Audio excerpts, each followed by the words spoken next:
আসসালামু আলাইকুম ওরহমাতুল্লাহ। সুপ্রিয় AHM ইউটিউব চ্যানেলের দর্শক মণ্ডলী, আশা করি আপনারা সবাই ভালো আছেন। আজ আলোচনা করব মাছের জবান নিয়ে। পৃথিবীর সকল প্রাণীর জবান থাকলেও মাছের জবান নাই কেন? আর মাছেরা পানিতেই কেন বসবাস করে? এক ব্যক্তি হযরত আলী রাদিয়াল্লাহু আনহু এর কাছে এই প্রশ্নটি করেন। হযরত আলী রাদিয়াল্লাহু আনহু উত্তরে বলেন, জেনে রাখো, আল্লাহ তাআলা মাছের মুখেও জবান দিয়েছিলেন।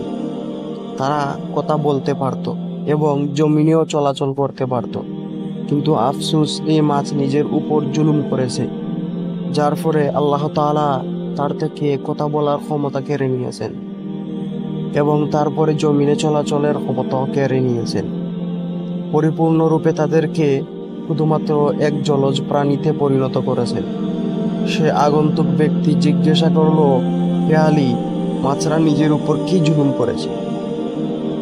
হযরত আলী রাদিয়াল্লাহু আনহু উত্তর দিলেন, যখন আল্লাহ তাআলা হযরত আদম আলাইহিস সালামকে সৃষ্টি করার পর সমস্ত ফেরেশতাদেরকে নির্দেশ দিলেন যে তোমরা সকলে আদমকে সিজদা করো।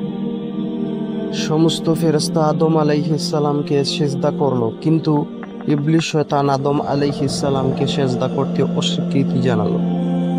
ইবলিস আল্লাহ তাআলার হুকুম অমান্য করে বলতে লাগলো, আপনি আমাকে আগুন থেকে তৈরি করেছেন আর আদমকে সামান্য মাটি থেকে, যার ফলে আল্লাহ তাআলা ইবলিসকে জান্নাত থেকে বের করে দিলেন।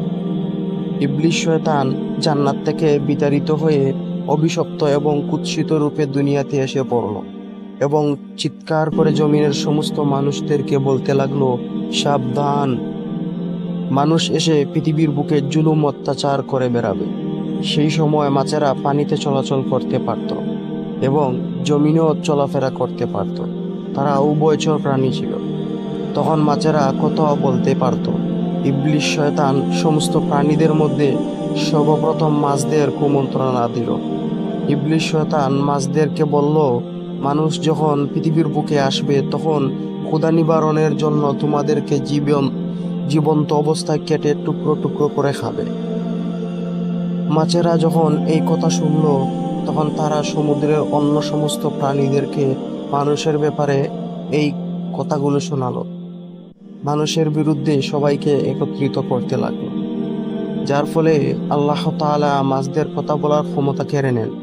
পাশাপাশি আল্লাহ তাআলা মাছদের ব্যাপারে এই বিধান জারি করেন যে মানুষ মাছদেরকে জবেহ করতে হবে না, তাদেরকে জীবিত অথবা মৃত উভয় অবস্থায় কাটা যাবে। অন্য সকল প্রাণীকে আল্লাহর নাম নিয়ে জবাই করার যে বিধান প্রযোজ্য, সেটা মাছদের ক্ষেত্রে প্রযোজ্য হবে না, কেননা আমি তোমাদের জীবনকে পানির মাঝে সীমাবদ্ধ করে দেব। মাঝের উদ্দেশ্যে বলা হলো, তোমাদেরকে যখন পানির মধ্য থেকে উঠানো হবে, তোমরা নিজেরাই চটফট করতে করতে মারা যাবে।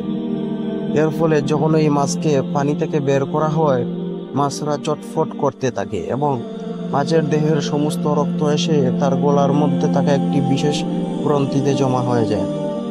আর এই কারণে মাছকে খাওয়ার সময় বিশেষ প্রক্রিয়ায় জবাই করার বাধ্যবাধকতা নেই, কেননা ইসলামে জবেহ করার বিধান এই জন্য দেওয়া হয়েছে যাতে পশুর শরীরের রোগের মধ্যে প্রবাহিত সমস্ত রক্ত মাংস থেকে আলাদা হয়ে বের হয়ে যায় এবং মাংসের গুণাগুণ অক্ষুণ্ণ থাকে, জীবাণুমুক্ত থাকে, স্বাস্থ্যকর থাকে। আদম সন্তানের জন্য যেন এই খাবার কোনোভাবে আনহাইজেনিক বা অস্বাস্থ্যকর না হয়। আর মাছের ক্ষেত্রে আল্লাহ তাআলার বিধান জারি করা হয়েছে যে যখন ওই মাছকে পানির ভিতর থেকে উপরে উঠানো হয়, তখন প্রাকৃতিকভাবে মাছ ছটফট করতে করতে মাছের দেহের সমস্ত রক্ত মাছের গলায় থাকা গ্রন্থিতে এসে জমা হয়ে যায় এবং মাছের শরীরের মাংস রক্ত থেকে পবিত্র হয়ে যায়। এজন্য মাছ জবেহ না করলেও এটাকে প্রত্যেক আদম সন্তানের জন্য হালাল।